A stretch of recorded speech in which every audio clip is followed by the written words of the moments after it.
ভর্তিতে গেছিলাম, তখন আমার আব্বা স্ট্রোক করে মারা গেছিল। আমার খুব দুঃখ লাগছিল, ঠিক আছে। পরে ঢাকা আইসা জিডি করলাম শেরে বাংলা থানা। জিডি করার পরে আল্লাহর রহমত আমার আজকে যেটা ফোন দিছে, থানা থেকে ফোন দিছে, বলছে আপনি আসেন, চিন্তা পাওয়া গেছে।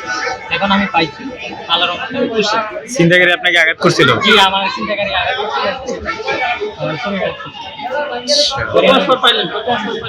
আমি জিডি করছি 1 মাস 15 দিনে পায়ে গেছি, কিন্তু আমার চেকটা হারাইছে আপনার নভেম্বরে 2 তারিখে।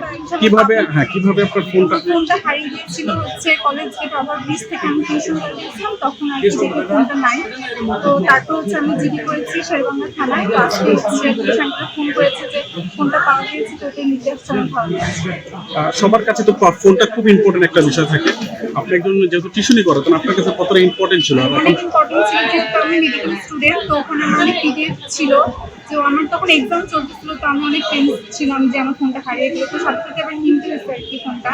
বাট এটা যেহেতু আমার ফার্স্ট ফোন ছিল, যেটার প্রতি আমি মানে অনেক অ্যাটাচ ছিল ফোনটা, সেটা আজকে পাওয়া গেছে, এটা অনেক ভালো। এখন পর্যন্ত আপনি নিজে কতটি ফোন উদ্ধার করে দিতে পেরেছেন? এখন তো আমি ফেসবুক আসার পরে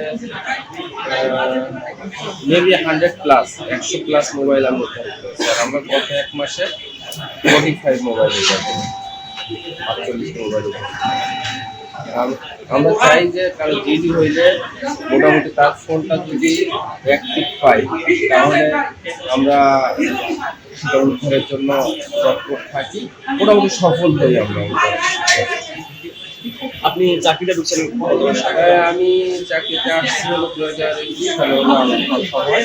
এরপরে আমি বিএনপিতে আসছি, অন্য ইউনিটে ছিল, এখন বিএনপিতে আসছি। এই যে 4 বছরে এখন পর্যন্ত কতটি একটি মোবাইল উদ্ধার করতে পেরেছেন? মোবাইল উদ্ধার আগে মোবাইল এগুলো উদ্ধার করতাম না।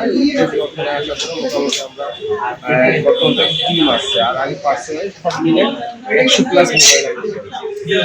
আর যখন একজন ব্যক্তি তার হারানো ফোনটি খুঁজে পায়, তখন যে তার আনন্দ, এটা আপনার কেমন লাগে? এটা ভালো লাগে, এটা খুবই ভালো লাগে।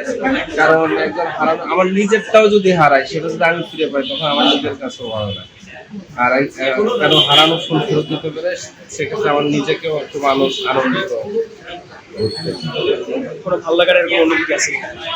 ভালো লাগে অনুভূতি বলতে, কারো ফোনটা ফিরিয়ে দিতে পারলে এটাই সবচেয়ে বড় আনন্দ।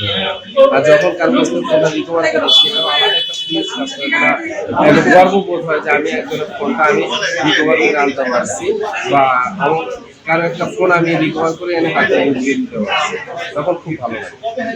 একটু বলবেন কোনো চ্যালেঞ্জ বা কোনো সমস্যা পড়তে? চ্যালেঞ্জ তো থাকে, অনেক সময় থ্রেটও আসে যে আমার ফোনটা নিতে আসি, আপনাকে দেখাই দেবো। আবার অনেকেই মনে করে যে আমরা ভুয়া বা তখন যখন পরবর্তীতে লোকাল থানা, যদি ঢাকার বাইরে হয়, লোকাল থানার হেল্প নিলে তখন তারা তাদের ঘটনা কেটে যায়, তখন তারা সহজেই মোবাইলটা আমাদের ফেরত দিতে বাধ্য হয়। দায়িত্ব দিলেন একটা পয়েন্ট করে যে কিভাবে 6 থানার মোবাইল উদ্ধার করা যায়।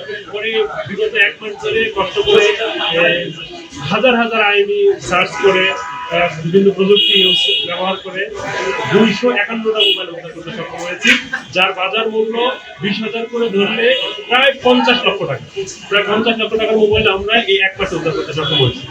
আর আমাদের এটা একটা প্যাশন হয়ে দাঁড়াইছে, একজন মানুষকে দিলে যে খুশি হয়, সেই খুশিটাই আমাদের কাজের স্পৃহা যোগায় এবং আমাদের চুক্তি করে। এখন দিলাম 251 জনকে, প্রত্যেকেই আমাকে আমার জন্য এবং আমার টিমের জন্য শুভকামনা জানাইলো, যে ঠিক আছে, আপনার অ্যাপ্রিসিয়েশন জানাইলো যে বাংলাদেশ পুলিশ এখন খুব ভালোভাবে কাজ করছে। আমাদের হারানো মোবাইল আমরা পাবো কখনো, সেটা তারা চিন্তাও করতে পারে নাই, সেই মোবাইল আমরা তাদের হাতে পৌঁছে দিতে সক্ষম হয়েছি। প্রথমে হারিয়ে গেলে আসলে আমাদের করণীয়টা কি? প্রথম হারিয়ে গেলে আপনি মোবাইল সরাসরি থানায় চলে যাবেন। থানায় চলে মোবাইলের যে বক্স আছে, ওখানে আইডি নাম্বার আছে, মোবাইল নাম্বার দিয়ে জিডি করবেন। জিডি করলেই আমরা ওই জিডিকে আমলে নিয়ে মোবাইল উদ্ধারের জন্য ওই দিন থেকেই চেষ্টা শুরু করে দিব। মোবাইল যখনই আমরা বুঝবো যে হ্যাঁ মোবাইলটা ওখানে ইউজ হচ্ছে, তখন আমরা মোবাইলটা উদ্ধার করবো। আপনার নাম হচ্ছে? আমি তেজগাঁ জোনের এসি রব্বানী হোসেন। আমি হাতের জিল এবং শিল্পাঞ্চল থানা, এই 2 থানা থেকে। হারানো মোবাইল খুঁজে পেতে কতদিন সময় লাগতে পারে বলে মনে হয়? এইটা আসলে বলা মুশকিল এই কারণে, কারণ মোবাইলটা কখন খুলবে সেটা তো আসলে আমরা জানি না। মোবাইল খুললে আমরা 5-7 দিনের মধ্যে বিভিন্ন থানার সাথে যোগাযোগ করে আমরা উদ্ধার করতে সক্ষম হই।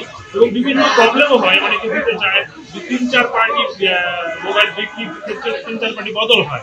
একজন কম দামে পেয়ে মোবাইল কিনে ফেলে, তার কাছ থেকে আনা, বোঝানো যে এই মোবাইলটা আপনার না, আপনি চোরাই মোবাইল কিনেছেন, এটা দণ্ডনীয় অপরাধ। চোরাই মাল কাছে রাখা এটা দণ্ডনীয় অপরাধ। তো সেক্ষেত্রে তাকে যখন আমরা বোঝাই তখন সে মোবাইলটা ফেরত দেয়। এছাড়াও আমাদের মোবাইল যারা চুরি এবং হারানো মোবাইল বিক্রি করে বা যে চক্র আছে, এই চক্রের পিছনে আমাদের কাজ চলমান আছে। আমরা অতি শীঘ্রই এই চক্রের সদস্যদের গ্রেফতার করতে সক্ষম হবো এবং চক্রের মাধ্যমে এই চক্রকে আমরা নির্মূল করবো, যাতে মোবাইল হারানো মোবাইল বিক্রির সিন্ডিকেট এটা বন্ধ হয়ে যায়। জনসাধারণের উদ্দেশ্যে, গ্রাহকের উদ্দেশ্যে চোরাই মোবাইল না কেনার পরামর্শটা বলবেন। জনসাধারণের উদ্দেশ্য হলো কথা বলবে একটাই, যে আপনি যখন মোবাইল কিনবেন প্রপার ডকুমেন্ট, তার কাছে মোবাইলের বক্স আছে কিনা, তার মোবাইল কেনার রসিদ আছে কিনা, এগুলো দেখবেন। ইদানিং দেখা যাচ্ছে অনলাইনে মোবাইল বিক্রি হচ্ছে, অনলাইনে মোবাইল কেনার ক্ষেত্রে আপনারা আরো বেশি সতর্কতা অবলম্বন করবেন। যার কাছ থেকে মোবাইল কিনবেন তার ID card, valid ID card রাখবেন এবং তার মোবাইল নাম্বারটা সবকিছু রাখবেন।